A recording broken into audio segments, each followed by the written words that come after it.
This is getting wild. I mean, this is like one giant psych up. I don't know how to describe it other than that. Guys, this is not good. The Democrats have crossed over into the point of no return, shall we say. And Donald Trump, he's kind of had it at this point. He's calling for the arrest of all six of them that participated in that now infamous little social media stunt. I mean, that's really and truly what it is. None other than a stunt. And they may pay a political price, and more than that at this point, because he's had it, and the Department of War has now initiated an investigation. Meanwhile, Letitia James, oh boy, we can't get away without talking about her. She's about to be hit with indictment number 2. Yeah, second go around. And we're going to also talk about Pam Bondi, because she really botched up the timing with this one. I got to tell you, I've done a lot of research. I'm looking at all the legality issues here. And you know I'm a straight shooter, and I'm never going to tell you otherwise. But this may actually cost her job, because there are rumors out online right now that they are looking at a new number 1 over at the DOJ. And he comes from the FBI. We're going to talk some more about it with Pam Bondi and what she messed up with and what it means for Comey and why this is really important, right? As we come up on these Epstein files coming out, we are expected to hear in less than 30 days more on that information. We begin today on the Trish Regan Show with the Department of War investigation and Donald Trump calling for the arrest of these quote-unquote seditious six. Donald Trump demanding this because of the fury over what they put out on social media. Don't forget, just yesterday with the Department of War saying they were launching an investigation into Mark Kelly. Mark Kelly, former captain, retired in accordance with the Uniform Code of Military Justice 10 USC 688 and other applicable regulations, because this is kind of like they're calling for some kind of, I don't know, mutiny, right? Like they want total chaos. They want total anarchy. Guys, I'm sorry, but the politics have got to stop, because now you're just really sounding scary. And I guess you want this civil war. I guess you want this kind of craziness. I'll tell you, nobody else wants it. And this is not going to get you anywhere when it comes to midterms. They are actually digging themselves in further and further in this giant psych op. I've got more to tell you, but first, in case you're not familiar with it, let's get you up to speed with these nut jobs saying what they said, releasing this tape just late last week, then going all around the weekend shows all weekend long talking about how the military shouldn't follow Donald Trump's orders, all while being asked, well, has he done anything illegal? And they had no answer for that one. Anyway, here we go. Senator Mark Kelly. Representative Chris Deluzio. Congresswoman Maggie Goodlander. Representative Chrissy Houlihan. Congressman Jason Crow. I was a captain in the United States Navy. Former CIA officer. Former Navy. Former paratrooper and Army Ranger. Former intelligence officer. Former Air Force. We want to speak directly to members of the military and the intelligence community who take risks each day to keep Americans safe. We know you are under enormous stress and pressure right now. Americans trust their military, but that trust is at risk. This administration is pitting our uniformed military and intelligence community professionals against American citizens. Like us. You all swore an oath to protect and defend this Constitution. And right now, the threats to our Constitution aren't just coming from abroad, but from right here at home. Our laws are clear. You can refuse illegal orders. The threats are with you guys. Refuse illegal orders. You must refuse illegal orders. No one has to carry out orders that violate the law or our Constitution. We know this is hard, and that it's a difficult time to be a public servant. But whether you're serving in the CIA, the Army, or Navy, the Air Force, your vigilance is critical. And know that we have your back. Because now, more than ever, the American people need you. But not only do they have your back, they want you to know that if you do actually follow orders and somehow it's illegal or later determined to be illegal, then guess what? Guess what? And then they start invoking well, of course, where they always go back to, Germany, Hitler, World War II. I mean, my gosh, this is just unbelievable to me. Unbelievable.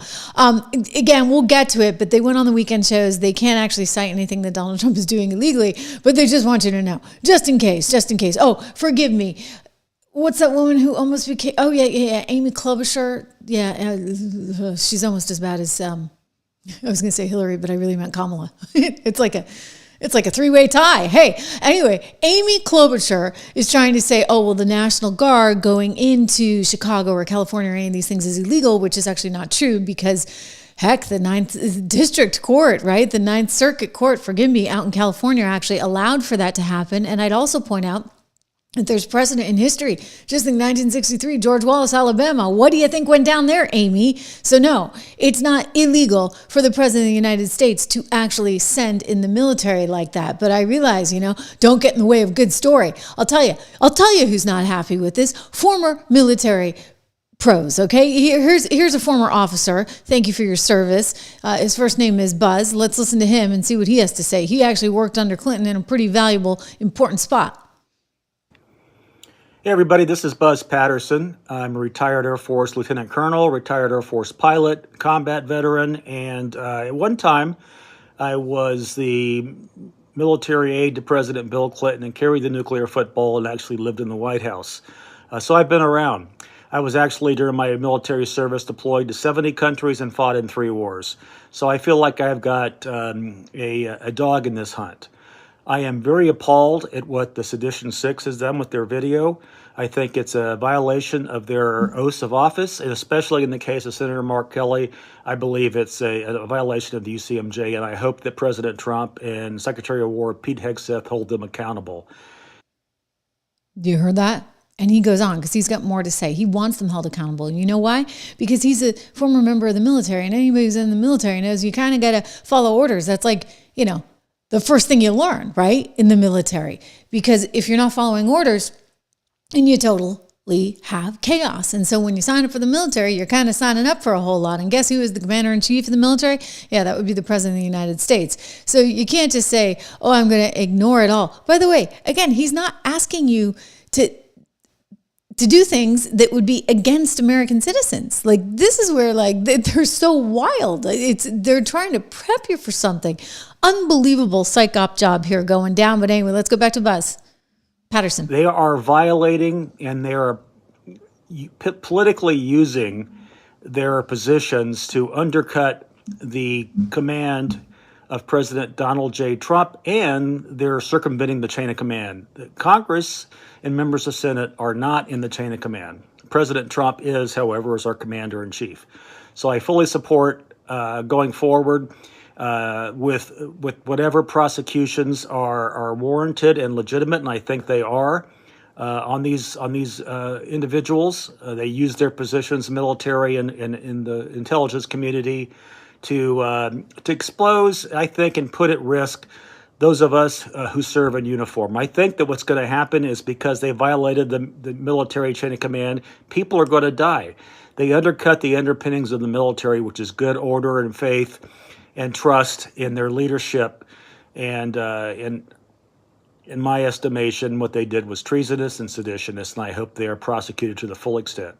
Again, my name is Buzz Patterson. I served in combat. I've served for 20 years, and I am outraged by what has happened by the Democrats, and I fear for what's going to happen to our young soldiers, sailors, airmen, and Marines if they choose to violate what is a legal order, which will ruin their lives and ruin their careers.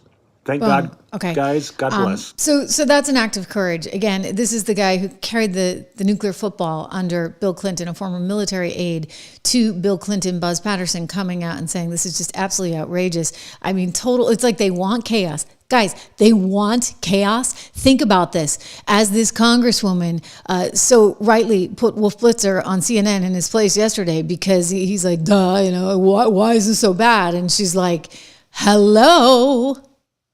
I just want to be precise, Congresswoman. Should members of the U.S. military or the intelligence community, for that matter, obey what are clearly illegal orders if in their mind what they're being told to do is something illegal? Should they? If in their mind, right? Because if you don't like Donald Trump, everything that he says, everything he does is totally illegal in your view, despite the fact that no court is actually ruling on this. Oh my gosh. Still go ahead and follow those rules? You're asking an enlisted person for their opinion on what they think is legal or illegal. That's a pretty slippery slope. Wouldn't you agree with that? Yeah. So that's an interpretation. And what the president has done is not illegal, right? So I would say follow the chain of command. Follow your commander-in-chief.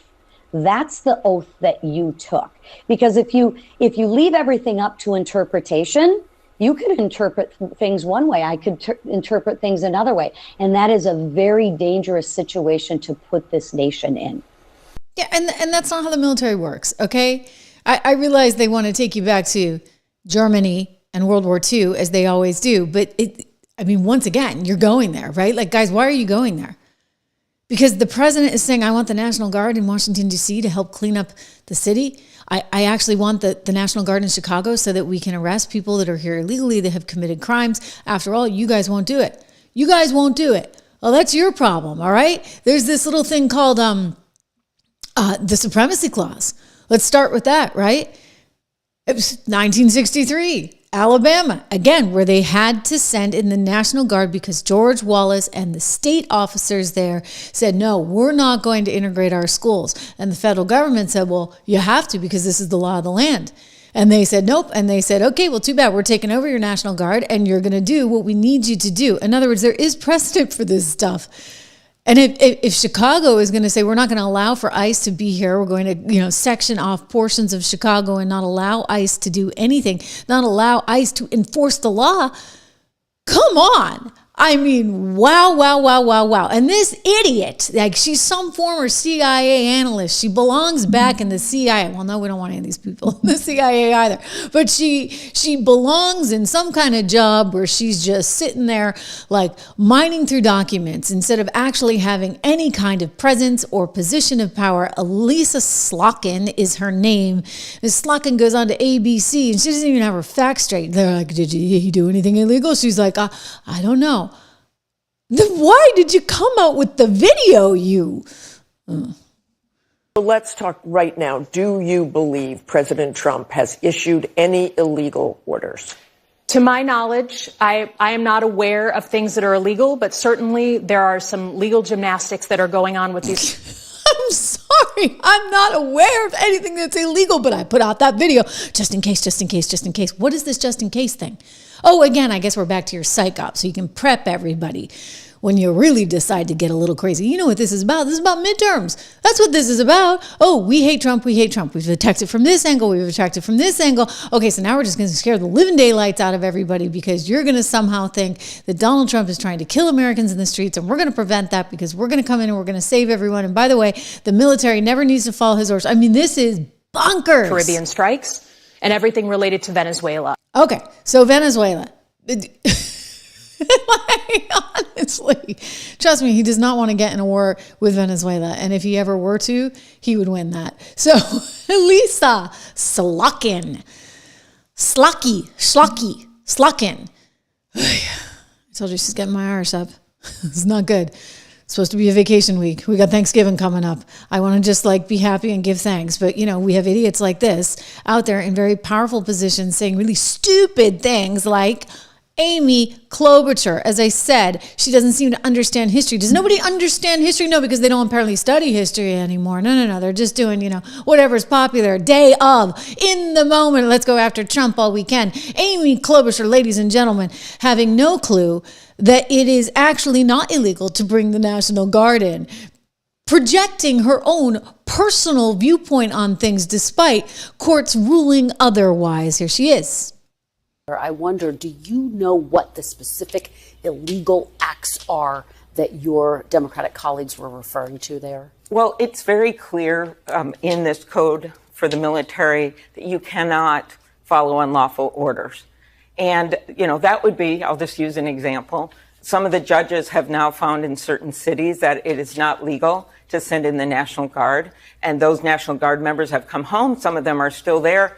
But if their commander were to tell them, hey, go out on the streets and do this and that, that's not following the order that is in law. So I just use that example. I'm sure my colleagues would have others. Okay, but that hasn't happened because I do remember the 9th District Court actually telling Gavin Newsom, go F yourself, effectively, okay? Because they said, yeah, he can go in there. So you guys don't have anything to base this on other than you're just trying to prep them for something, prime them for something. Meanwhile, here's ABC suggesting that Donald Trump has asked people to go out and kill Americans. ABC, shame on you guys. I'm telling you, Brennan, FCC head, you got to get going on this show. Forget Jimmy Kimmel for a moment, because this show is where it's at. You want disinformation, misinformation, you want distortion of the facts, just look no further than ABC's The View, which is about to get worse because apparently they want Marjorie Taylor Greene to join.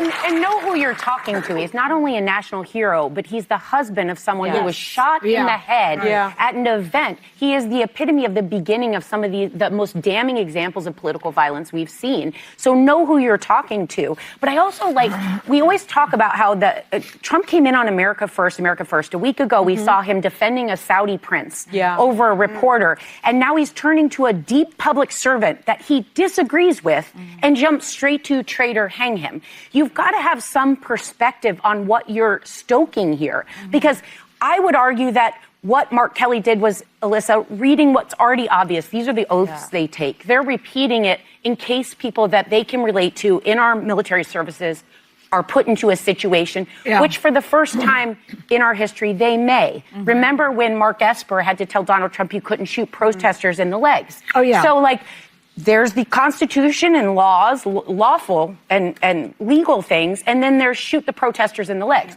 They might come up against a situation like that. What's going on? Is he just losing it a little bit? I don't know, but No, you guys are losing it. A lot. So he hasn't told anybody to shoot anybody, okay? I'm sorry, but this is getting wackadoo. Even for The View, even for the Dems, this is a stretch, okay? This is a very, very, very big stretch. But once again, it shows you how desperate they are. And again, the ABC lady just doesn't know her history either, because I go back to 1963, Alabama, and JFK sending in the National Guard, taking over the National Guard because George Wallace wouldn't integrate the schools. There is precedent for this.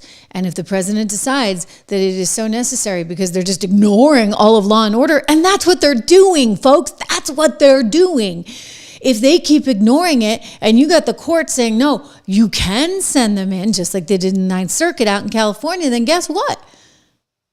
No, you can't sit there as a member of the military and say, gee, I don't agree with this and I think it's illegal. I think morally it's illegal, so I'm not going to do it. Come on. This is Senator Gallegos. Gosh, I realize we all want to throw up watching this. It's I haven't even had my turkey yet, for goodness sakes, but this jerk saying this. They are also swearing to the Constitution of the United States. They know that there will be fallout and consequences if they are used in a hard way to basically railroad someone like Senator Kelly, because Donald Trump's going to be gone a couple years.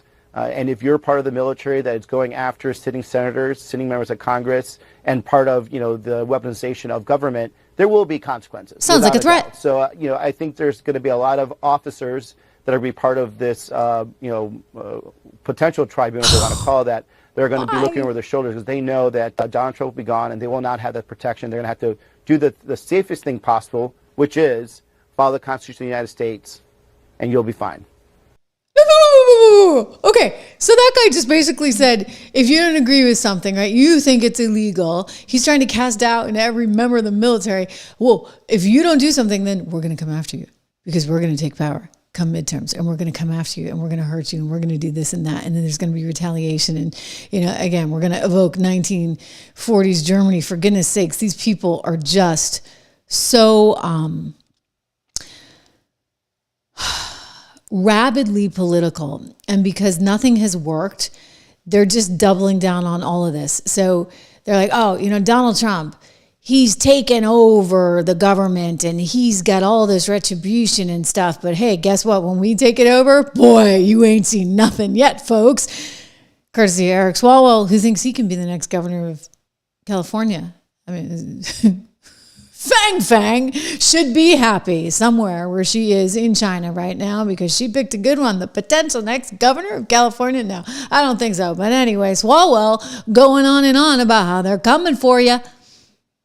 Where is the rule of law in the United States today?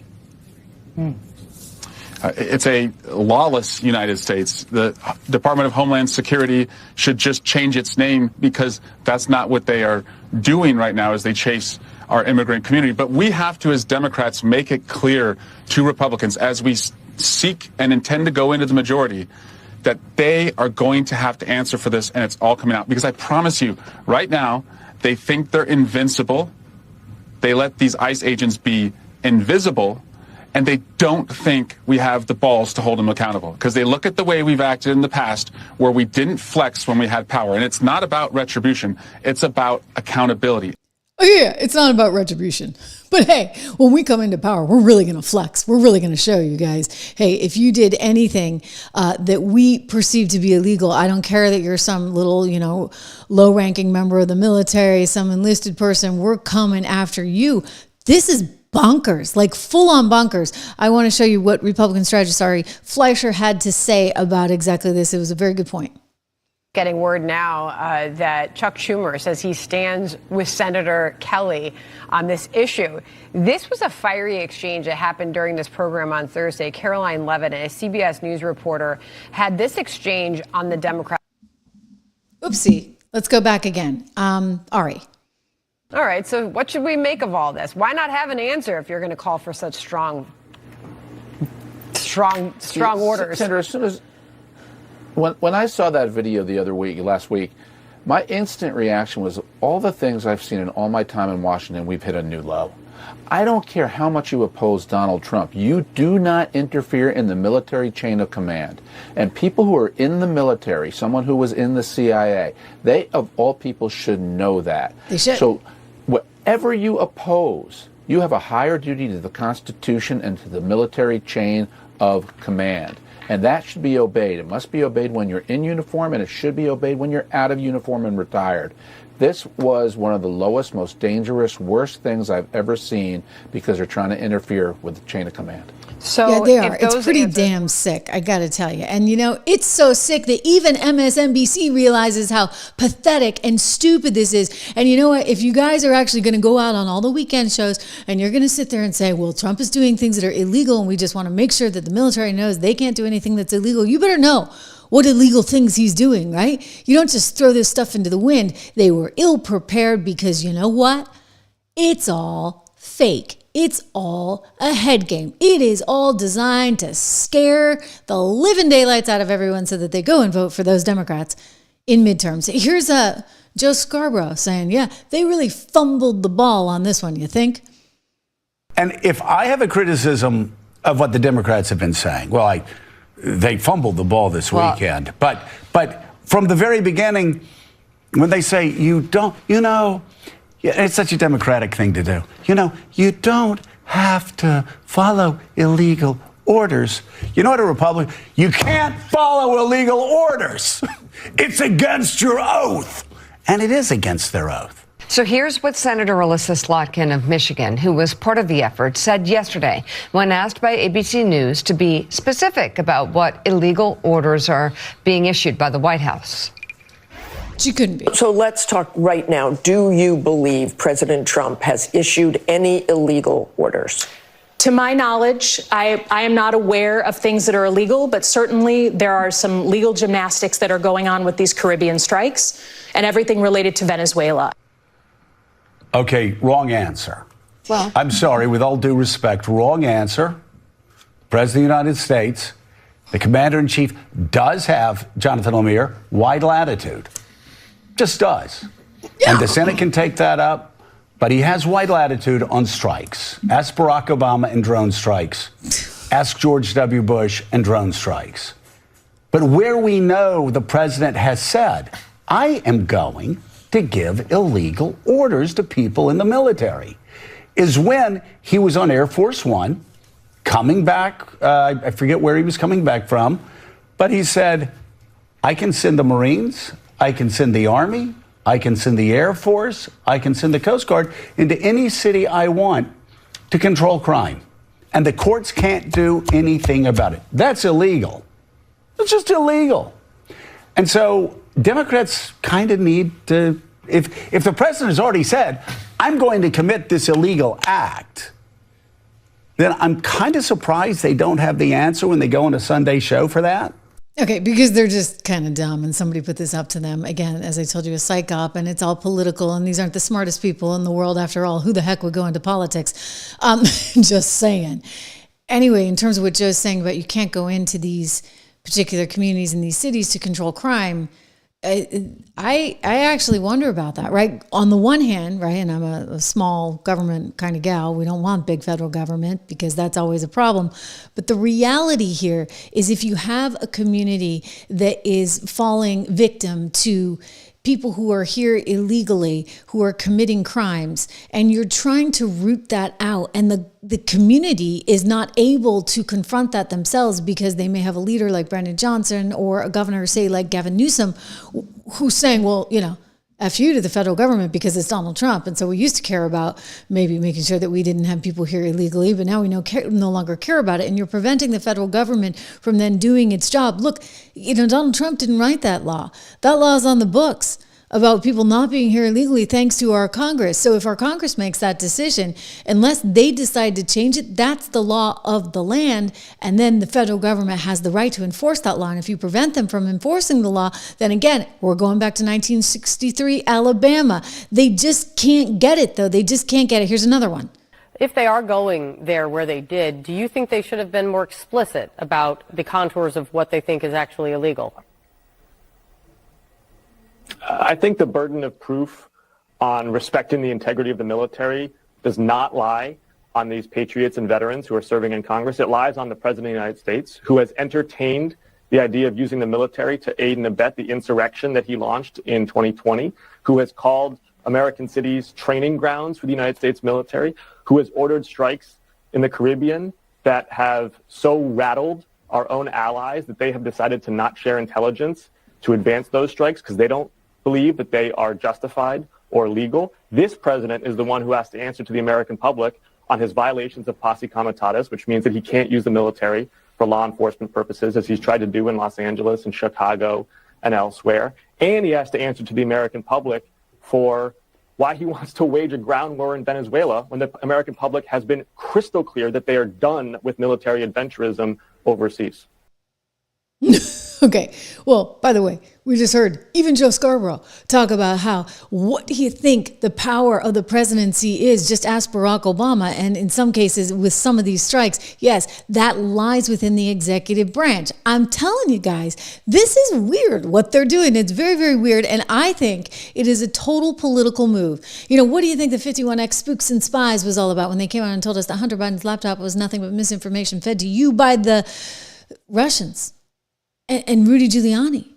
What do you think that was? It was an attempt to control the narrative, and they were using their intelligence assets, including the deputy director of the CIA and the former head of the DNI and the whole kit and caboodle of them, right? I mean, Anthony Blinken apparently came up with the idea because he had a lot riding on the line. He was going to be the next Secretary of State under Joe Biden. Yeah, a lot of good that did us. So they came out with this stupid letter that they put in Politico, which, by the way, was getting millions of dollars from USAID for those subscriptions that they have. Like anybody needed a Politico subscription to the tunes of like tens of thousands of dollars. That was bonkers. There was some kind of payback. You want a good subscription, go over to my 76 Research, $1 a month for the first 2 months. 76research.com, code word $, shameless plug. But I'm just saying, for goodness sakes, that was something else with no information in it. And yet they're getting this government money, and they chose this vehicle that's getting this USAID money to place this letter from the 51X spooks. And now they look back and laugh on it. Here's this quote unquote journalist who's a tech business journalist. Yeah, I put that in quotations deliberately. Kara Swisher, who's speaking with Scott Jennings on her podcast, and she's trying to slough it off. Oh, that was just politics. That was just politics. Well, what do you think this thing is right now? It is just politics, but this is scary stuff. You guys are playing with fire. And I was going to say you don't even know it, but maybe you do. And that's pretty sick and twisted. The story was true. There wasn't really any dispute of that, other than from these 50 people who come from government, who are in and out of government when Democrats are in power. That's politics to me, Scott. That's. I mean, you're not naive. They were making their case, just like you would say Trump just did with whatever issue he has. Well, I don't agree that it's just a simple matter of making your case. When you use your government title and you use your intelligence bona fides and you use all your credentials to flat out lie to the American people. They didn't know that. That was a political argument, but they were saying this is Russian disinformation. What you're reading is directly out of the Kremlin. I mean, exactly, right? So that carried with it a certain kind of weight, a certain kind of gravitas, and that made it even scary. I mean, even yours truly like took a pause, and I was like, whoa, wait a second. Like, let's make sure that we have this all right, because this is kind of scary. And like, you don't really know, because you ought to be able to trust the former head of the CIA, the former head of the DNI. I mean, they're not supposed to be political. Oh, but they are. You know, Piece of My Mind was just asking, who's orchestrating this? Like, where is this coming from? Because it feels like a foreign op, but no, I think it's just coming from the Dems. I think it's coming from, lots of Democrat operatives behind the scenes. I mean, even you think about one of the women in there from New Hampshire, nonetheless, my wonderful state, going right down the tubes. Jake Sullivan's wife, Maggie Goodlander.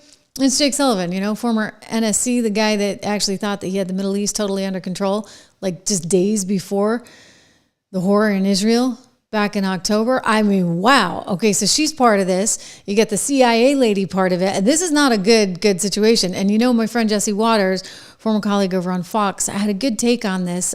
He's kind of in my camp, because he's of the view that this is very deliberate, that this is a very deliberate attempt to scare the American public into something. Like they want you to believe something really, really, really crazy. Here we go.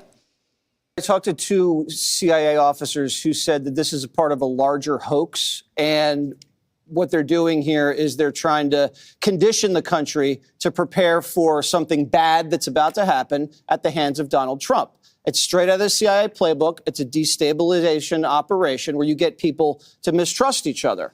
And you do this because she's an analyst. And as an analyst, she would make sure what propaganda operations were successful, which ones weren't. So she knows what works. So the first part of the video, you establish authority. I'm CIA, I'm military, you need to trust us. Second part of the video, they introduce the threat. And the threat's not foreign, the threat's domestic, the threat's Donald Trump. And then at the end, they introduce the solution. What's the solution? You resist, you say no. But they don't give an option. They say this is an obligation for you to do. Now, she is being run because she didn't come up with this herself. She's a Brennan acolyte, and you usually... Okay, that's actually really clear. And part of why we know that she didn't come up with it herself is because when they pushed her and said on ABC, well, what is it? Do you think that Donald Trump is actually doing anything illegal? And she had absolutely no answer for it. It tells you, like, there's no there. There's not a lot of substance behind what she's doing. So back to Piece of Mind's point, like, who's running the show here? Who's running this psych op, if you would? It's not her. Here we go. Don't have congressmen and senators doing anything together. They kind of hate each other. So in order to organize this had to have had some sort of handler telling her what to do. And it was risky because nothing like this has ever been done in the history of the country. And you can even tell because the media was skeptical and they couldn't answer the question. So they hadn't even been read in on the operation. You see them fumbling and stumbling. And I'm glad that the U.S. military is now investigating this guy, Kelly, because this is what we expect from Donald Trump 2.0. You can't have the deep state interfering with a duly elected presidency and get away with it. You got to draw the line in the sand, and you have to make examples out of people. Okay, so I think he's right. I think this is kind of a deep state op. I think that that's a good way to characterize it. And unfortunately, the deep state is totally embedded with the Democrat Party. And one of you guys I actually put the comment up on the screen because you made a very good point and something I was going to get to a little bit later in the show, because we're going to talk about Pam Bondi and we're going to talk about what's coming out in the next 30 days. And that would be the Epstein files, right? Remember, Donald Trump didn't, he was trying to be like sort of gracious. I talked about this the other day too. Like, people were like, why didn't he want this all to come out? And I think the reason he didn't want it all to come out is because you have a lot of people that are going to get trapped up in this just because there's like hearsay within some of the documents and within some of the exchanges. And gosh, if you happen to have been at Epstein's house, which is basically all of New York, I guess, except for me. I was a member of the media in New York City, but somehow I never got that invite. Like, all of New York, right, is going to somehow get wrapped up in this, and you can find your name there, and even though you had nothing to do with it. And so I think he was actually trying to protect some people, but in the process now that this is all coming out, you're going to see a lot of things and a lot of names, and I I suspect, because I do think that Epstein was connected highly so to the intelligence community, there is an effort to, at this point, really take Trump down. And like, this is all their own doing, these idiots, right? They're the ones that decided, oh, we're going to go all in on Epstein. We're going to taunt him and make sure that he releases this. Well, he was like, fine, so be it. Out it comes. And now they're like, oh. And so now look what they're pulling. This is amazing to me. Absolutely, totally disgusting. And yet, you know, exactly who they are. Quickly, I want to help pay the bills here because we have a wonderful sponsor on this show. And this is more than paying the bills, because I'll tell you, these guys have been with me like almost since the beginning. Balance of Nature.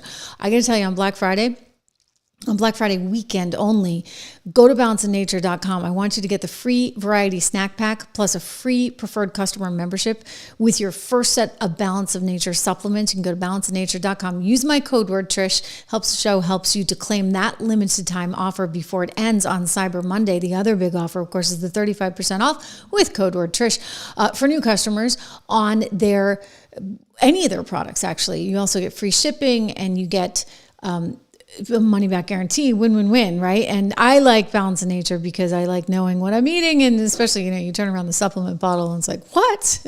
You'll recognize all the ingredients here, 31 ingredients that you will know. Fruits and veggies, I promise you. So go check it out. It's good to know what you're having. And heck, you know, we don't all have the time to chop up all those vegetables. No, definitely not. So this is a good way to make sure that you're getting some of that nutrition. That's how I feel anyway. So go check them out at balanceofnature.com and look at that. Look at that special Black Friday gift. Speaking of which, special things, 76 Research. If you haven't gone to 76 Research, you got to go to 76 Research, because we have so many ideas there on how you can benefit from this amazing AI push that's going on in real time. And what do you know? I don't know. I see the market, how it ended today. As I went to look late in the session, we were higher right across the board. Let's see how we wound up the day. I think that there's an expectation that we will maybe actually at some point get that Fed rate cut. And any way you slice it, you know what? Tech is here for the future. So please check out my newsletter at 76research.com. Really important that you do so. Yes, of course, we did end up the day up very nicely, 1.4% on the Dow, up almost 1% on the S&P, and up 0.6% on the NASDAQ. So please make sure you don't get left out of this. Okay, I told you we had a big story. First of all, Letitia James is going to be facing indictment number 2. Indictment number 2. Who's ready for that? Letitia, you're getting hit again. Okay, that's what's coming. Don't forget that the DOJ, Harmeet Dillon, came out yesterday and said that, or I should say, highlighted that the judge said that they were dismissing the indictments, but without prejudice. And why is that significant? Because when you say without prejudice, it means you can come back again for more. I think it's going to be hard for Comey. You know, I always tell you the truth here, and we've got a statute of limitations that we're up against with Comey unless somebody can get him in to testify again and catch him in a lie again. What I believe to be a lie. We can play it for you. But anyway, the one to watch right now, mortgage documents, Letitia James. This isn't going away because there is no statute of limitations on her. So Letitia James, she's the one who said she was going to have her principal residence be that house in Virginia, and then was like, oh, no, that was just an error. I didn't really mean that. That was a power of attorney error. Well, then there was a second mortgage, okay? So this second mortgage rider that you're looking at, and that thing comes out, and now she's saying that really she's going to occupy that home most of the time, that it's not going to be a rental. It's not going to be used as an income property. And then when we look at additional documents that were released thanks to Lindsay Halligan, who got all this information out into the public. Take a look at this. She said she's only going to occupy it on these various months: February, July, September, April, and November. The rest of the time, it's going to sit empty. Oh, and then there's this insurance little thing that came out. Mike Davis, he called our attention to this, saying that, it was going to be occupied by a single adult, not by an adult with 3 children. So, Letitia, I think you're going to have some problems still. And you know what? The statute of limitations has not run out. So they're going to come back to get you. And what goes around comes around, so to speak, shall we say? 4 days after a judge ordered Donald Trump to pay $355 million for a decade of fraud, New York Attorney General Letitia James says she's prepared to do everything she can to make sure the former president pays his fine, including, she told us, seizing the buildings that bear his name. If he does not have funds to pay off the judgment, then we will seek, judgment enforcement mechanisms in court, and we will ask the judge to seize his assets. Oh boy. Okay. So they may have to start seizing yours, because I imagine those legal bills are getting kind of expensive, right, Tishy? I mean, this is a personal case, and I know that you're trying to use taxpayer dollars, but that's become kind of an issue, and the Republicans aren't too happy about that in the state of New York, even though Kathy Hochul did set aside, was it $10 million for you, so that you'd have one big slush fund for your legal expenses? Well, you're not able to use that, so you're turning to different kinds of slush funds, right? Your lawyer went out and is soliciting funds from other lawyers to try and put towards your cause, but let's just say it's not going away. They are preparing a second indictment against Letitia. They are allegedly appealing the Comey Letitia case. I don't think this is going to get anywhere, and I want to tell you why. I think Pam Bondi really blew it up on this one. Yeah, Pam kind of screwed up royally, and I suspect that she's going to face the music, so to speak, sooner rather than later. I don't think that she did this deliberately. I want to say that. I think that she has the best of intentions and she has a lot of loyalty to the president. But this is a tough job, and you really kind of have to understand the timing on these things. And clearly she didn't. And so at this moment, as we speak, she is rumored to be out at the DOJ. Pam Bondi possibly, and these are just floating around on Twitter on actually some pretty reputable accounts. It's believed that she's about to be replaced by somebody who's the co-deputy FBI director, Andrew Bailey. Now this, again, I reiterate, would be very interesting ahead of the Epstein files that are coming out within the coming month. So you might want to make sure that you have somebody who really knows how this is supposed to be run, or at least is willing to turn to the experts, right? You want really good attorneys there that you can rely on so that you're not missing deadlines, you're not running into statute of limitation issues, and that you're not screwing things up by, say, deciding to nominate someone yourself instead of saying, okay, we need the justices to weigh in on this. I would say it goes back to, however, Eric Sieper, because she is the one who okayed Eric in the slot, and she never vetted him properly. I mean, this was a guy who Tim Kaine loved in Virginia. Yeah, the guy that ran with Hillary, remember the other Tim? Anyway, Caroline on Fox yesterday trying to insist that they're taking this all the way up the food chain, and I think that that's what Pam would like to do, but I think it's kind of an empty path. Here we go.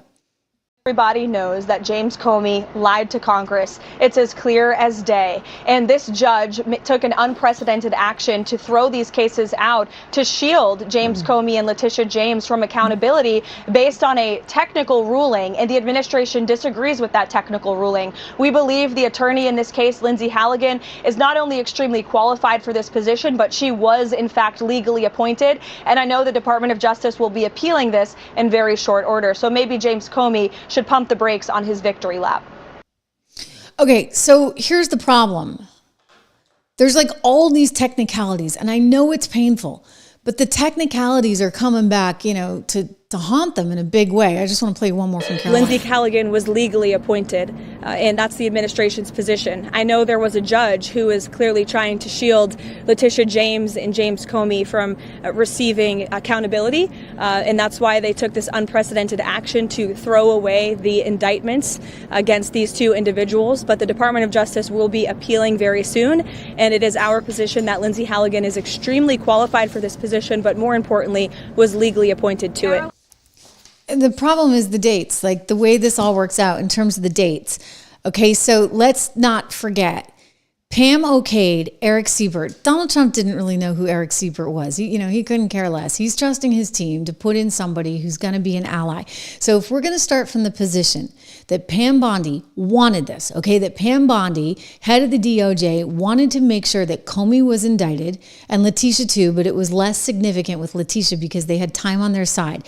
If Pam said, okay, I want Comey's head on a platter, I want the indictment, then wouldn't you put in somebody who maybe is a little bit more MAGA, who maybe doesn't have the backing of Tim Kaine? I'm just saying, from a political standpoint, let's we're going to throw ethics out the window for a second, and we're just going to say, if I'm a purely political animal, as we know the Democrats are, and I want to make sure that we dot our I's and we cross our T's and we get Comey, because, by the way, they have him on record saying something that's a little different than what he may have ultimately done, and that would be about, leaking. He was leaking like a sieve, allegedly. So if you know this about Comey and you really want to make sure that you bring this case forward, then wouldn't you try to put someone in that you have vetted and that you believe maybe shares your viewpoint on that world? Instead, they get the guy that, the Democrats love. So what's critical is she let the clock run, okay? This is where she screwed up. She put in, and yeah, she may be out of a gig right now. That's what we're hearing. Anyway, she puts in Eric Seipert, okay? And he's the guy that refused to charge Letitia James, totally refused. I mean, I've seen all the insurance documents, the mortgage documents. I mean, to me, that looks like mortgage fraud. And as Lindsay also pointed out, there's plenty of mortgage fraud cases out there and they've been brought before. And so that is a criminal case that you could bring forward. But Pam okayed this Eric Seipert going in. Eric, who was buddies, I guess, with Comey's son-in-law, who's also working in the office. It's starting to get a little suspicious. Again, is nobody vetting anybody? Apparently not. So he gets the gig, and that was something that the DOJ signed off on. So the DOJ had one opportunity to put somebody in for 120 days. During that 120 days, they're considered a temporary appointment, and then they need the Senate to vote on them. So while they were waiting for the Senate to vote on him, at some point, somebody came to the conclusion that Seipert wasn't going to move forward. I think that was Donald Trump. He's like, wait a second, we got a week left. I mean, what's going on, right? So look at the date on this article. September 20th, 2025. U.S. attorney resigns. Donald Trump said he got rid of him, but whatever. The 20th of September. Guess when the clock struck 12 on Comey? September 30th, 2025. So now this guy leaves, and you've got exactly 10 days before the statute of limitations runs out. Why did you let him sit there all that time? Why did you put him in if you thought that he wasn't going to do the job? So they're down to the final count, right? They got 10 days, and what do? They don't have the time. I mean, if Pam Bondi had been watching the clock and thinking about the expiration date on Comey, she would have been all over this guy, riding his tail, right? From day one. What you got? Gimme. And instead, she lets time go by and more time go by and more time go by. So then they go in and they say, we're going to put in Lindsay Halligan. Okay, so that's error number 2. So they put in Lindsay Halligan, but the way the law actually works is you get one chance, one bite at the apple. And if your person is not secured, then it's actually kicked back to the state justices and they get to vote on who's going to be the next temporary U.S. attorney. And so they just ignored that. And Pam's like, okay, we're going to put in somebody. And Donald Trump, what does he know? He's not a legal scholar, for goodness sakes. He's a businessman. The lawyers get in the way. He's just make it happen. And I'm telling you, this could have been prevented. If Pam had been following the case from the beginning and keeping an eye on what Eric was doing, this is what I've said. You need somebody who's a great manager. I mean, great. She's good on TV. She looks terrific, right? Perfect. Okay. She looks the part. Let her be your PR person. But be careful who you put in there, because they've got to run this army of lawyers and they've got to be good managers. They've got to be able to have very high executive functioning skills. They've got to be able to divert to the experts. Go and hire. I think Sullivan and Cromwell works with them. Great law firm, right, out of New York. You go to your white shoe law firm and you say, okay, what do I do? Because we can't screw this up. But she did. I mean, I think it's pretty much botched at this point. Donald Trump saying at the time, right, when on the 20th of September, when this guy leaves, he said, today I withdrew the nomination of Eric Seipert as U.S. Attorney for the Eastern District of Virginia when I was informed that he received the unusually strong support of 2 absolutely terrible sleazebag Democrat senators from the great state of Virginia. Next time, let him go in as a Democrat, not as a Republican. So he's saying this was kind of a con job. Like, we didn't really know who this guy was. I don't know about that. I mean, it is interesting that you have Democrat support, but let's leave that alone for a second and just say, if you're Pam Bondi, if you're running the DOJ and you know that you want an indictment for Comey, aren't you looking at the calendar? Aren't you saying, okay, we have this much time. We got our temporary guy in there for 120 days. What's taken so long? I know that the statute of limitations is going to run out on Comey on September 30th, 2025. So come on, what are you doing? Like, what's taking, like, wouldn't he have been gone like in the first month? Which, by the way, like I'm saying, like, this might be something for Donald Trump to think about with Pam Bondi. And I think he's already thinking about it because she screwed up. Now, we could say like she's been taking her time and things aren't happening as fast as we'd like. I get it. I know that. We're all very, very anxious. I don't know the legal deadlines on everything.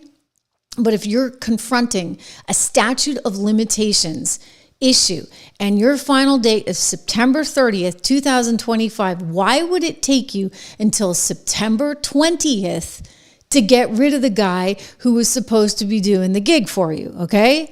Like, an indictment is not hard to get, ladies and gentlemen. You can indict a ham sandwich, as they say. So for whatever reason, he was resisting. They put in Halligan, who goes in and says, okay, I'm going to fire James Comey's son-in-law for starters. I'm going to, I don't know, maybe he resigned ultimately when she announced the indictment against Comey, but they didn't have any time. They put her in on the 22nd of September. And again, at that point, it's 8 days later, the statute of limitations is going to run out on Comey. On top of which, it's like putting in the substitute teacher, but nobody actually, I know you want to say like the president, I get it, and, you know, supremacy clause and all that, but there is actually like a protocol here. And they just ignored the entire protocol, and they didn't have to do that. My point is, they did not have to ignore any of the protocol. If Pam had been doing her job, managing her team, checking in on Eric, saying, where are we? Okay, this guy's not going to do it. He can't stay in this gig. She could have forced him out eons earlier, and they still would have had plenty of time to get one of their people in there. Or how about this? How about this? You guys vet who you're putting in. I mean, I'm starting to sound like Laura Loomer now, but Laura was all over this, right? I don't know in regards to Eric, but in terms of everybody that was in the administration, she's like, for goodness sakes, people, will you vet them? Will you vet them? Will you vet them? Because are they actually going to do what you want? Again, I want to be cautious and careful on this because I'm not suggesting that anybody bring a case that should not be brought. But when I look at the facts of this one, I have only to go back what Comey himself said, and Rand Paul's like, this guy lied. And then I think about all the text messages that Lindsay Halligan brought forward in her discovery, all these different exhibits where he was certainly seeming to suggest that somebody go out there and speak to the media, and he said he didn't do that. Watch. Wow, there's this little thing called tape. Director Comey, have you ever been an anonymous source in news reports about matters relating to the Trump investigation or the Clinton investigation? Never. Have you ever authorized someone else at the FBI to be an anonymous source in news reports about the Trump investigation or the Clinton investigation? No. I needed to get that out into the public square, and so I asked a friend of mine to share the content of the memo with a reporter. Didn't do it myself for a variety of reasons, but I asked him to because I thought that might prompt the appointment of a special counsel. And there we have it. Yeah, no, I mean, it's unbelievable, right? So he was manipulating the media, including somebody who was on the payroll, his Columbia professor, university buddy. Oh, lovely. Who was offering to write glowing pieces for him in the New York Times. I mean, this whole thing, it's all come out, okay? It's all come out. And yet here we are sitting there having to watch him tell us, oh, it was just Donald Trump's bad this and that and the other. The news breaking here. I want to go to a legal analyst on Fox just yesterday. Getting dismissed. The judge ruling the appointment of interim U.S. Attorney Lindsay Halligan violated the Constitution. The judge also criticized the DOJ for allowing an FBI agent who viewed Comey's privileged materials to testify to the grand jury. Now, the judge also tossed the case against Letitia James. Donna, we are just getting this on the wire. Talk to us about your top line thoughts in this moment. Well, frankly, I'm not really surprised about the appointment of the Attorney General on that situation. I did think that that was going to be an issue, and I did think from the very beginning that Comey was going to have a valid legal argument. And what's interesting about the decision is it doesn't go to whether or not crimes are actually committed. It just goes to the way in which the prosecutor was appointed. So I'm not surprised legally when it comes to that issue. Right. Do we foresee at all then an appeal or a different than prosecution, a second bite of the apple then with procedural things intact? I would just, I mean, yes, it's a 29-page opinion. I was just reading through it. So sorry if I look distracted during our segment. It doesn't get to the claim of malicious prosecution that Jim Comey was making. So this is solely the appointments clause, and that's why you have both cases dismissed against both individuals. Exactly. Okay, so the malicious stuff, and this is what just ticks me off, because once again, we got a deep state spin operation going on, ladies and gentlemen, the whole psych op all over again. We got to listen to this guy get on his high and mighty horse, knowing what he did. Here he is, Victor. The case against me, which was a prosecution based on malevolence and incompetence, and a reflection of what the Department of Justice has become under Donald Trump, which is heartbreaking. But I was also inspired by the example of the career people who refused to be part of this travesty. It cost some of them their jobs, which is painful, but it preserved their integrity, which is beyond price. Okay, And I know they their will serve integrity again. because it's malicious prosecution, this, that, and the other. And this is just what kind of annoys me, because when you have incompetence, and again, nothing against her, she's a very nice person, don't get me wrong, a lovely, lovely person. And I'm sorry, because this was like, forgetting to dot the I's and cross the T's, and these technicalities will get you in the legal business every single time. And that's what really makes me mad. Andy McCarthy, speaking about this, actually, before this all happened, we talked about this here on the show. I want to play you what he said and how he said they might go back for round two. But guys, I got to tell you, after looking into this, and I spent a lot of time on this last night and all day today, and speaking with legal experts, I don't have a good feeling about Comey now, because I think that she bombed, okay? Bondi bombed. And this really isn't any fault of Lindsay Halligan's. The statute that she was appointed as interim U.S. attorney under allows the president, or through the attorney general, to appoint an interim U.S. attorney for 120 days. And by the time Halligan got the job, her predecessor, Eric Siebert, had already served the 120 days. So they have a good argument that she's probably not qualified under that statute. So what's the pushback then? Take her side. Well, I think the pushback is what the Attorney General and the Justice Department want to argue is that authority to prosecute in the United States comes not from the district U.S. attorney, but from the Justice Department and the Attorney General. So in order to try to firm this up, what Attorney General Bondi did was appoint Halligan as a special attorney and say that that was effective as of 3 days before Comey was indicted. The problem is she didn't do it till October 31st, and she's trying to backdate it, and I don't know if that's going to work with the court. All right, so what would the move would be? Okay, we'll get another attorney. Is that correct? Is that it? Is that one way to fix it? What could happen? This could be much ado about nothing, because they could disqualify her. But there's another statute that says the government would have then 6 months to bring a new indictment.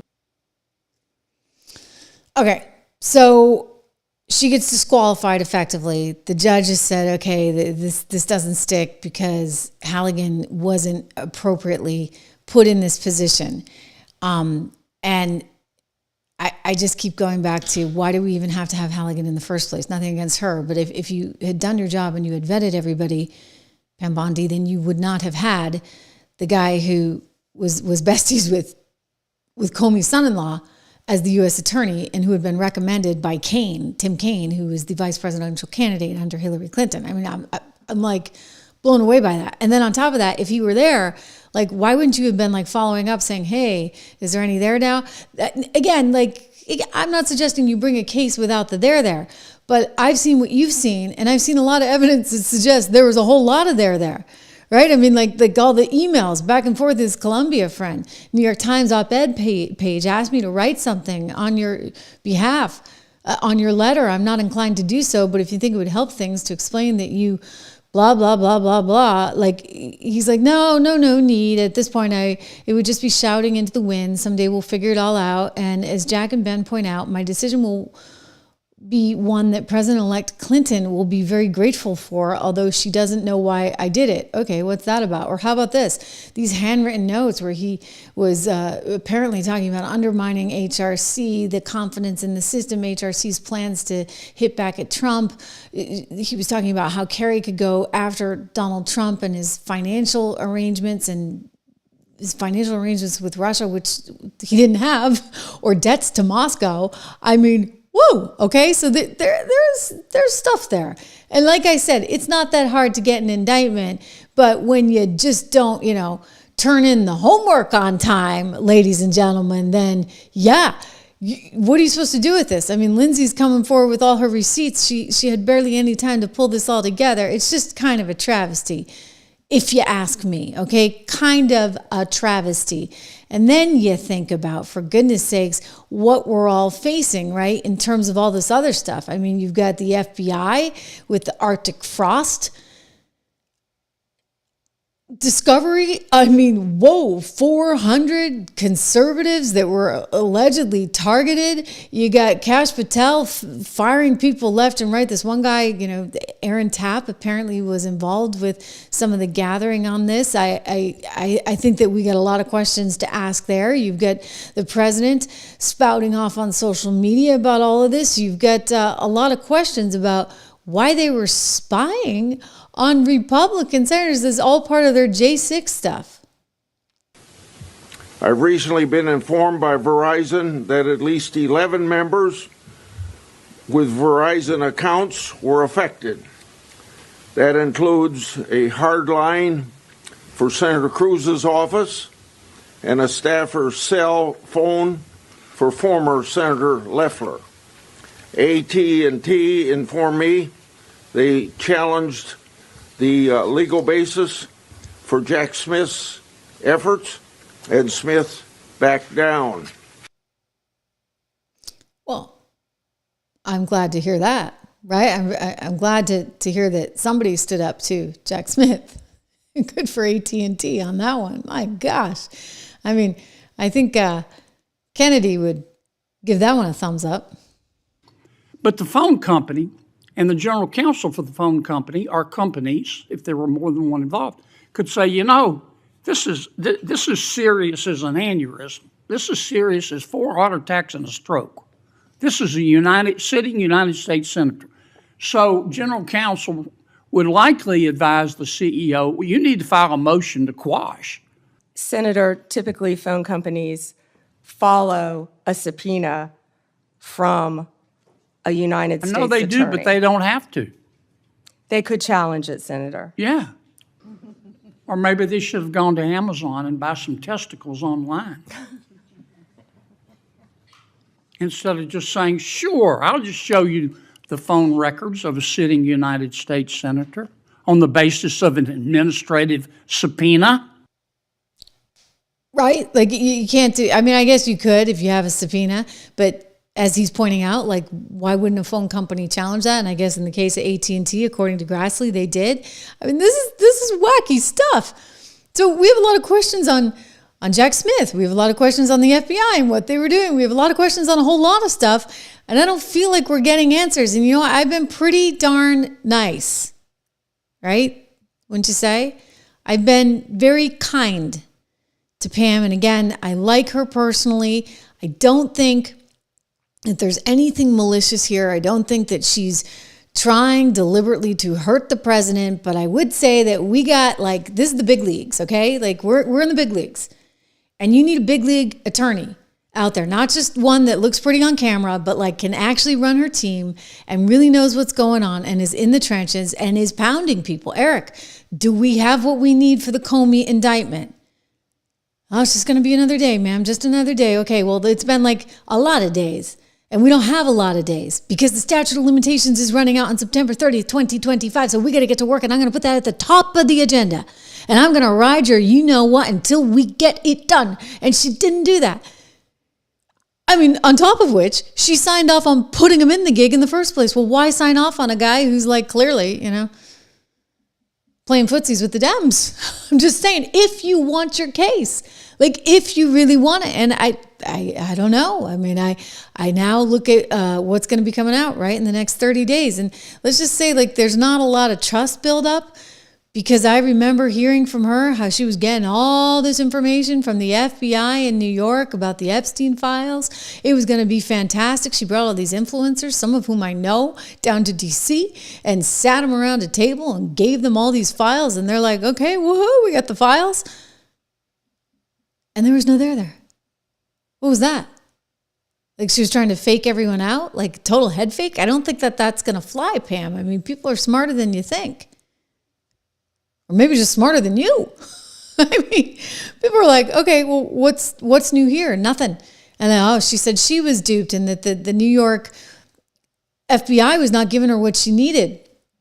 Okay, then. And then she finally gets the truckload, and then they're supposed to be coming. I'm telling you, like, I think people are willing to extend a lot of patience here, but I would say that the president needs to be surrounded by people who are looking out for him and protecting him, okay? And if you've got people that just can't do the basic blocking and tackling because they can't turn their homework in on time, I'm sorry, but that's what this is. She couldn't turn her homework in on time. She was forgetting that the statute of limitations on Comey ran out on September 30th, 2025. You're telling me you're just going to get rid of Eric on September 20th, 2025? Like, how did that happen? And how did it happen that he got put in the gig in the first place? Somebody is incompetent. And I'm sorry, but this is not the president's responsibility. He can't be micromanaging this. That's why he has you there. And Pam, you're supposed to put these cases that you theoretically care about way up on the top burner. Heck, I mean, Biden put the J6 thing way up on the top burner to the point where he was actually investigating the entire MAGA movement. God forbid if you talk to any one of those people they were targeting. I mean, for goodness sakes, 8 people that were in elected offices, 7 sitting U.S. senators and 1 congressperson. They were going after their phone records, tolling, as we have to say, because, they're going to get upset if we say wiretapping. It was tolling. They were gathering the metadata to figure out, okay, well, who did he talk to and who did she talk to? And then who did that person talk to? And let's gather their information and their information and their information, figure out where they all are and how long they were talking. That's called spying, okay? That's like a deep state spy op. And we know that was actually issued and ordered by somebody named T-Bolt over at the FBI, who had kind of a background in this, and he did some funky things on his way to the forum, like, he just kept approving things. Like he opened a case and then he kept approving his own case, which is actually in violation of the FBI's own rules. This is Timothy T-Bolt. He eventually resigned. Because it looked like, he might have been allegedly suppressing the FBI's Hunter Biden investigation before the election. Imagine that. I mean, who could ever imagine they might do that?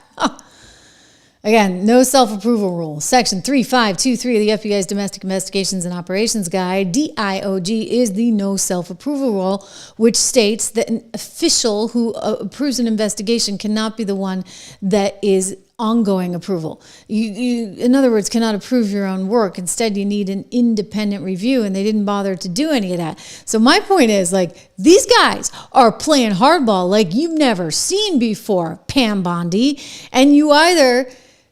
I'm not saying you do anything illegal. Don't get me wrong. Okay, let's be very clear. Just because, they do illegal stuff doesn't mean we need to do illegal stuff. But at least turn the homework in on time, for goodness sakes, okay? Remember your dates. Know what the timing schedule is and know what, for goodness sakes, the law is.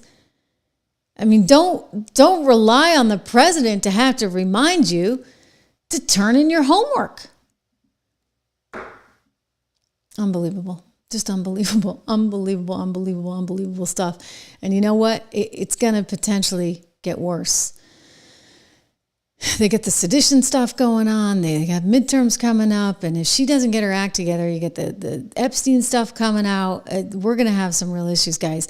On a bright note, the tariff checks, they are very much real. He very much wants them. I know that we've been talking about this. He's doubling down on these things. He wants to get this money out to the people. He sees this perhaps as a way to like go around the Federal Reserve. He sees it as a way to get some buy-in on tariffs in general, because people have been kind of reluctant to be like, okay, you know, we love this. Oh, not his base. His base loves him, right? Like we've seen that in some of the polling data recently that came out. That's not changing. But I think in terms of really helping America understand what's at stake, he's using these rebates, these funds that would be collected theoretically off of all these tariffs, and wants to give them back to the people to help, I think, people understand what the opportunity is. He brought this up a few months ago while speaking on OAN. Let's listen. We also might make a distribution to the people, almost like a dividend to the people of America. How much are you thinking for that, sir? Well, we're thinking maybe $1,000 to $2,000. Be great. Inflation is completely stable. Yep. It's around target rate, and the country is ultimately taking in unprecedented amounts of tariff revenue, more than $200 billion at this point in time, sir. What do you believe this extra source of revenue can be put towards, and how big of a game changer is it for your administration? Well, ultimately, because we're talking about a just kicking in. They're just starting to kick in. But ultimately, your tariffs are going to be over $1 trillion a year, in my opinion. We're going to do something. We're looking at something where, number one, we're paying down debt because people have allowed the debt to go crazy. But, with growth, with the kind of growth we have now, the debt is very little, relatively speaking. You grow yourself out of that debt. It's not a question of paying it. You grow yourself out. And the numbers are so much bigger than they ever were. The numbers we have now are bigger than they ever were. So when you have $36 trillion in debt a year ago or 2 years ago, and you have a lot less revenue coming in, then you have 37 or 38. It's not 38 yet, but it will be. And the numbers are so much bigger. All of a sudden, 38, you're under-levered, whereas for 36, you were highly levered.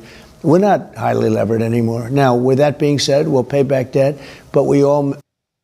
Yeah, he wants to pay back debt, but he wants to give some money out to the people. And you know what? I love it because he's talking about the leverage, basically, right? How highly levered or not highly levered we are. And if you're growing your GDP, then all of a sudden, as a percentage of GDP, you have less debt. And so Biden never could have talked about this stuff. He just never, ever could have talked about that. I mean, you couldn't talk about anything, honestly, but let alone business, let alone economics, let alone markets or tax policy or anything else. And so Donald Trump is sitting there saying, we're doing a good thing. We're having this money coming in. So we're growing, one, our economy. Two, we're bringing in a revenue stream. So why not give that back to the people? And it's sort of innovative. I mean, nobody's ever talked about things quite like this before. Let's listen into Besant. Look, the tariffs are an American policy. The president wants the American people to understand how great tariffs are for them. And so one of the ways to prove to the American people how great tariffs are is to have them share in a part of 1 year's income from these tariffs. And that's $2,000 a head, as he said, for people who need the money. He's going to constrain it to people who need the money. And that's exciting. So the president's got that on his desk. I know that's something he wants to achieve, and his legislative team will figure out the best way to do it. But what he's trying to do is make sure people in America understand that tariffs are their policy. It's to make America stronger, and it can also benefit their pocketbook, and that is coming next year from the president. Wow. Okay, so again, that wasn't Besant. That was actually Howard Lutnick. And Howard Lutnick is the Commerce Secretary. Speaking of Besant, though, we want to get to him. He's the Treasury Secretary, and so he's the one that has to make all these numbers work at the end of the day. And he was asked about this, including whether or not this would be inflationary in a recent appearance on Fox. Here's his answer. Would a $2,000 tariff dividend check going to people be inflationary?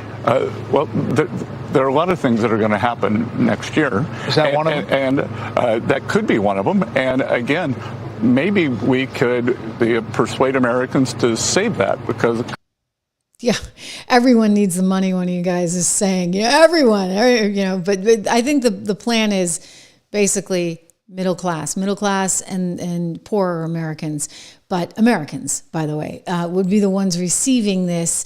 It's interesting. A friend of mine was saying constitutionally you could actually challenge that because if, in fact, it is a rebate, right? If this is a tariff rebate, then actually everybody in America that is an American citizen should be able to enjoy the fruits of that, just like any sovereign wealth fund would afford.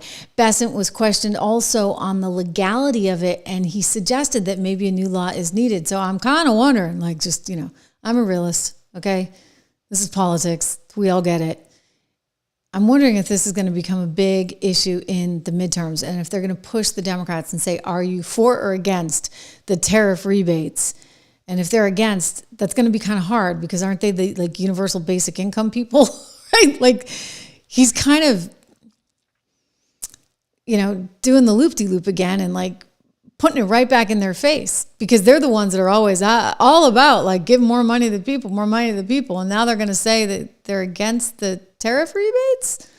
That's going to be hard to sell politically if in fact you need an act of Congress. As Bessent says, you will in order to get this one through. Here we go. Secretary, is he going to be sending these direct payments to Americans of $2,000 or more? We will see. We need legislation for that.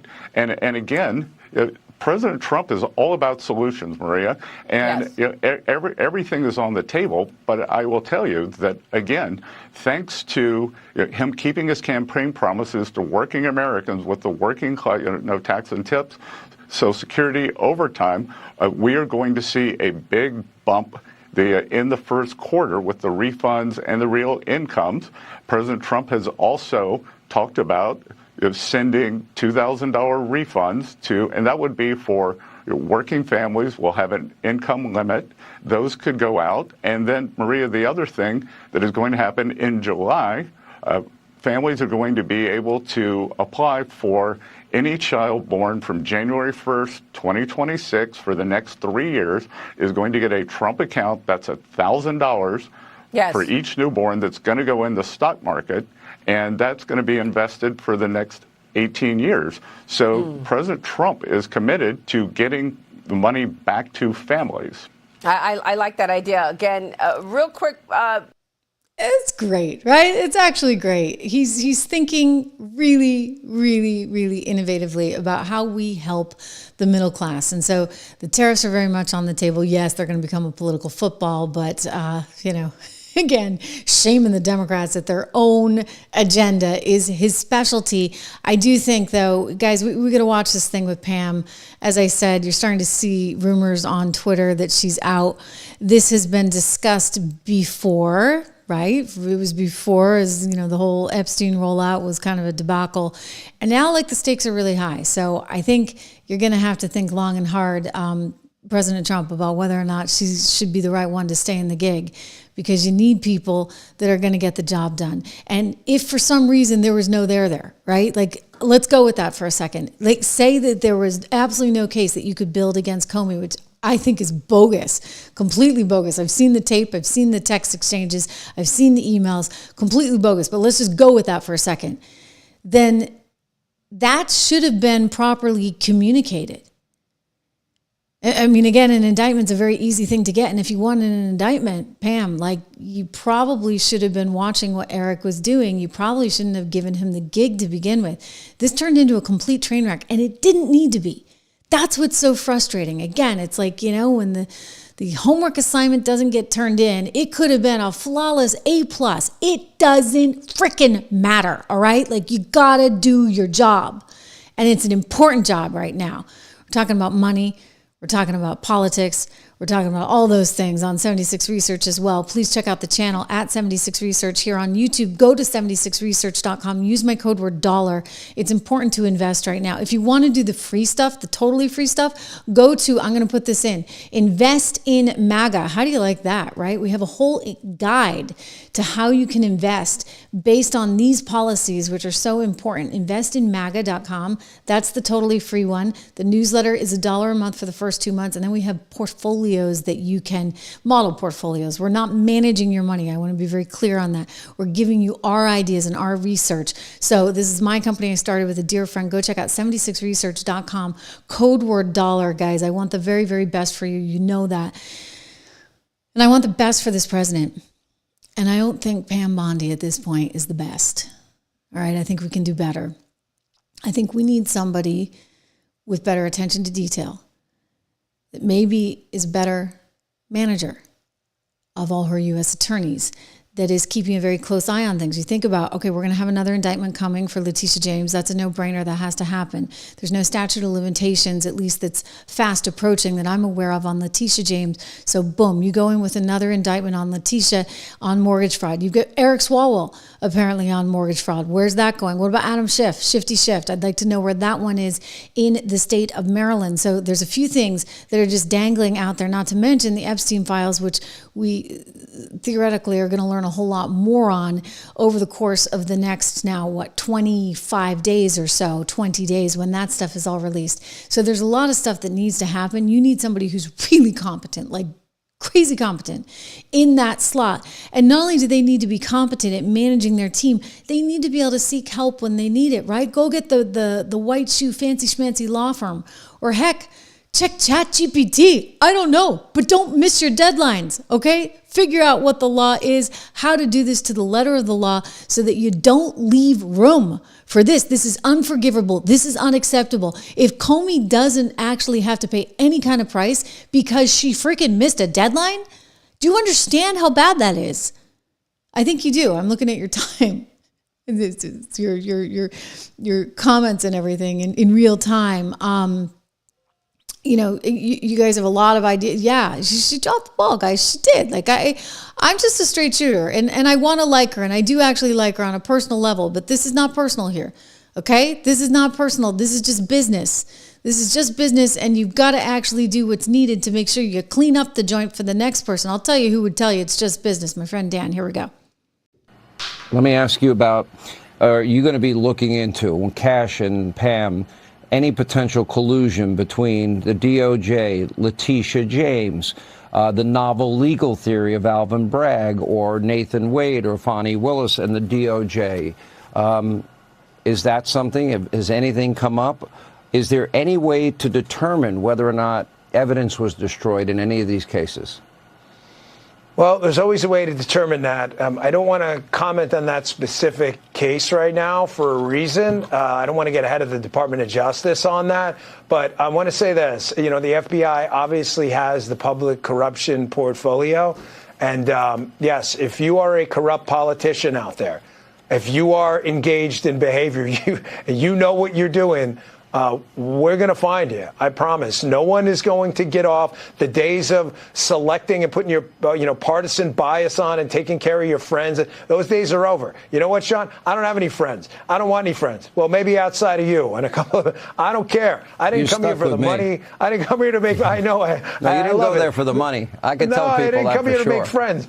I don't give a damn about friends. I don't have any friends. I don't want any friends. I got my wife. I got you, and I got a small crew of people. So I don't need any friends. If you want a friend in D.C., get a dog. We're coming for you. That'll help. Yeah, exactly. You want a friend in D.C., right? Go get a Labradoodle like I have, because there are no friends in D.C. You've been doing this, 30 years? There are no friends here.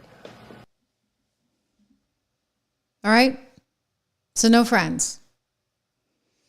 If we assume there are no friends, then how is it that Comey got off? How is it that Eric did not bring that case, Eric Siebert? How did Eric Siebert get the gig in the first place? Why was that sanctioned by Pam Bondi? Trump didn't even know until September 20th that the guy was favored by Democrats. And you had Comey's son-in-law working there as his bestie in the office. I mean, you want to talk about an inside job. You had a mole in the whole operation, for goodness sakes.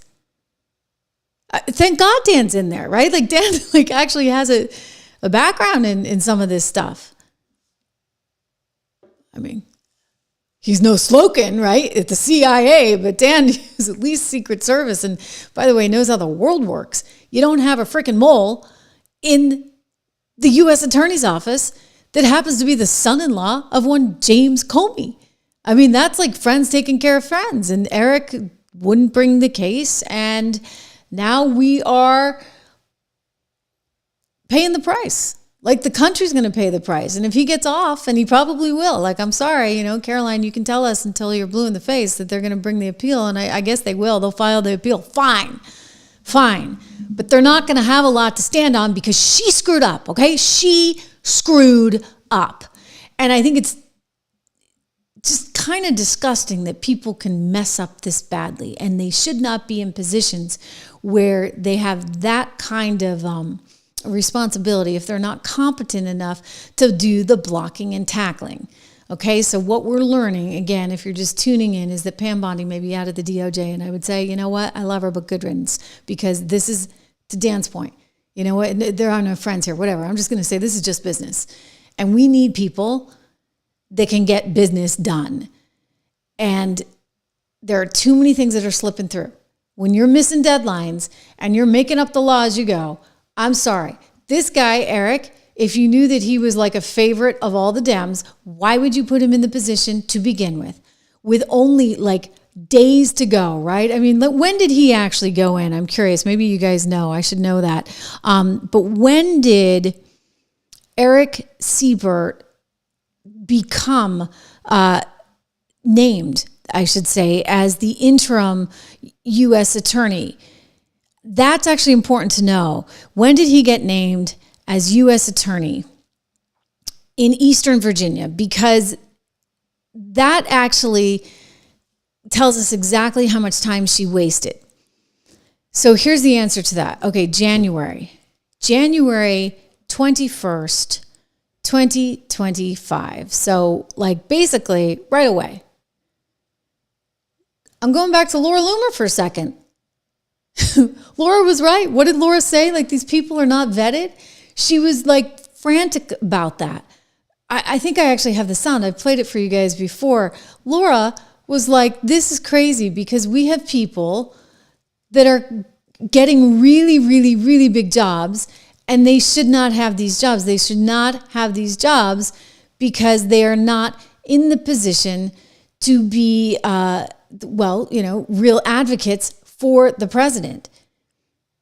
And she was right, because they gave this guy on day one the job, even though he was apparently a favorite of the Dems. So I'm just saying, like, did you think he was really going to do your work for you? Do you really think he was going to do your bidding? If you had a particular sort of thing that you wanted accomplished, why would you put him in?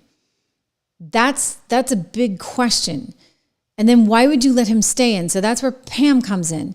So he gets the gig on January 1st, 2025. Pam lets him stay there until September 30th. So September 20th, forgive me. Okay, so we're talking January, February, March, April, May. January, February, March, April, May, June, July, September. I mean, I'm just astonished, okay, because that's a lot of days. Astonished that she would let 8 months go by. Stunned. Until they finally decided to do something about the guy. And that was only when Trump was like, what the heck? Where are we? Did somebody go to Donald Trump and say, hey, Mr. President, like, there's a statute of limitations on Comey. You may not get any of this through. Because nobody was minding the ship. She let 8 whole months go by, and then they had 10 days to put somebody else in, which they couldn't actually do because, again, the law says that once you're out of your interim person, you have to go back to the justices and have them appoint somebody. So then it was going to be Wild Wild West. Who knows who they were going to appoint? Like, why were you guys appointing this guy? Unless, you know, again, the Tim Kaine connection is of some concern. So you had nowhere to go at that point. Because if Pam had done her job by March of 2025, or let's say April, if you're going to be generous, she would have said, hey, Eric, where are we on this? You got no case? Absolutely no case? Okay, if you really had no case, then fine. Explain to us. Explain to the public why there was literally no case. But I don't buy that. I think there was a case, at least for an indictment. And so you just didn't ask him the proper questions that you should have asked.